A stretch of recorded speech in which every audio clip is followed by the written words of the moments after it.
This is The Laughing Empress, Chapter 3, Polly. Follow the river upstream until you come to a waterfall. Then continue east to the house of Polly.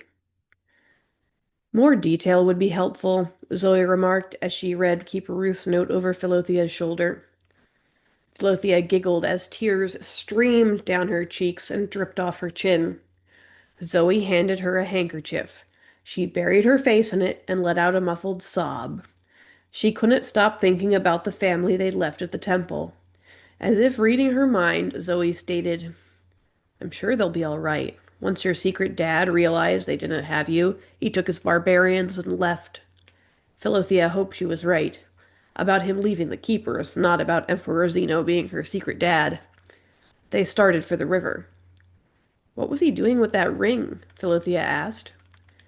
It was a seal, Zoe stated, and I think something would have happened if he had placed it on your finger.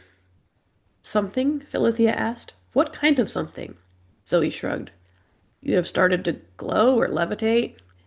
Philothea imagined herself glowing as she rose off the ground and couldn't help but laugh through her tears. Clearly he was using it to identify you, Zoe answered. Notice how he watched each of the other girls for a moment after he put it on? She was right.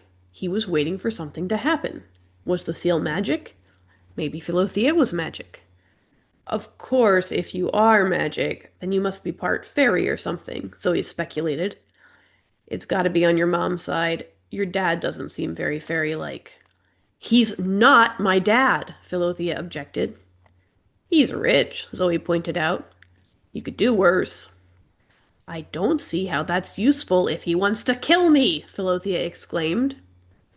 How do you know he wants to kill you? Oh, I don't know, maybe because he felt the need to bring an evil army of brutes to collect me. Zoe shrugged. You gotta give me more than that. Philothea scowled. They followed the river for what seemed like forever before they heard the welcome roar of the waterfall. When they reached it, they both drank deeply from the stream and stopped for a brief rest. Philothea wished Keeper Ruth had specified how long they would have to walk east before coming to the house of Polly. The note she provided was scrawled in haste.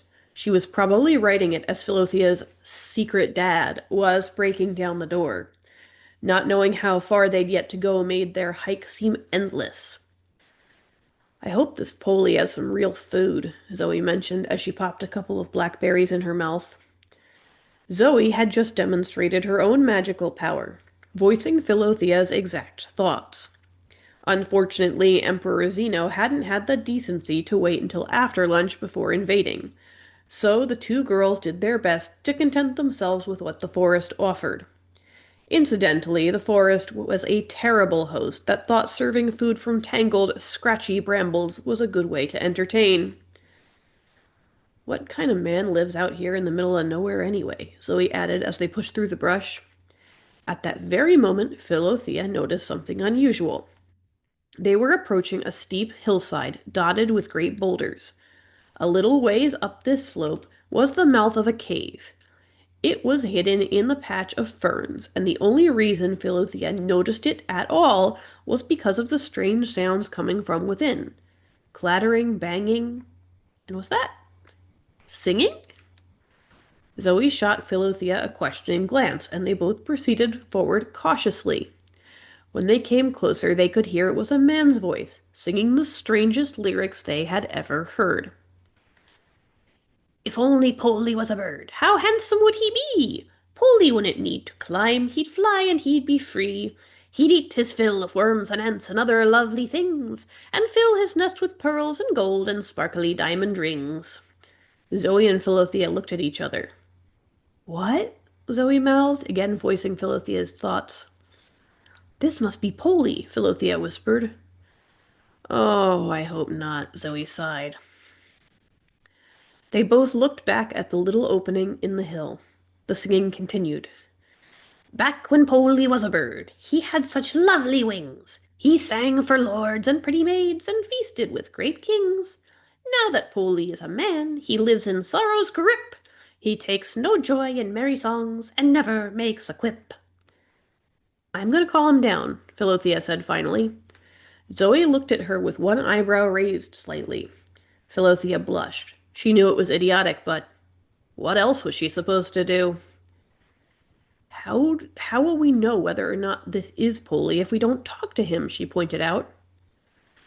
Might as well get it over with, Zoe grumbled. Hopefully it's not a wood sprite or a goblin or something. They both suddenly realized that the singing had stopped and snapped their attention back to the cave. Standing in the entrance, staring down at them with beady black eyes, was a peculiar little man. He was wearing a ragged black robe that had been repaired and re-repaired with white and silver patches. These patches dotted the garment up and down the front. He had a tiny round face, straggly black hair, and very thick eyebrows that pointed downward between his eyes, giving him a naturally angry look. He regarded them suspiciously. Polly? Philothea called. When he didn't immediately respond, she let out a nervous little giggle.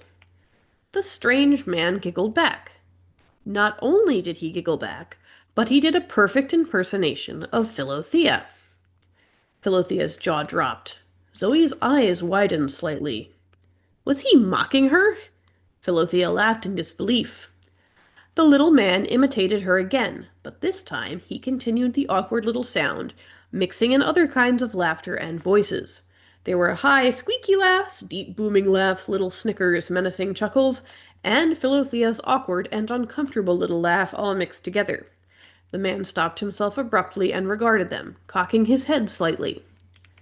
Philothea and Zoe had no idea what they just witnessed, or rather, heard. They both just gaped for an uncomfortably long moment. You are Philothea, the little man sang. You know me? Philothea gasped. You have hatched from Kiki Katina, he noted. She has a beautiful hat. Hatched? Philothea gaped. Zoe narrowed her eyes thoughtfully. A beautiful hat? She asked, shooting Philothea a sideways glance. Like a crown? The man cocked his head so that it was almost horizontal to his neck and stared at Zoe through those keen little eyes. It is a golden hat with pretty gems, sparkly gems. His pupils started to shrink as he named the gems. Red gems and green gems and pretty shiny gems. That I may not have! He shook himself, snapping out of his trance. Will you make me a bird again, Philothea? This little man was obviously insane. Please, please, please, may this not be Polly, Philothea prayed.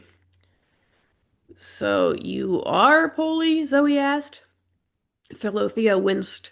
Why'd she have to ask? Why couldn't they have continued east in blissful ignorance? She'd rather wander forever than admit that this crazy little man was the only person who could help her. I am Polly, the man confirmed. I am a bird. I hid the baby. I saved the princess. I am a good bird. He puffed himself up proudly. I will get a grape. You are not a bird, Philothea pointed out. Are you really trying to reason with this man? Zoe whispered. Philothea shrugged. Do you have grapes? The man interrupted, suddenly leaning forward and looking at Philothea's hand. She realized she was still holding a couple of blackberries. No, she squeaked.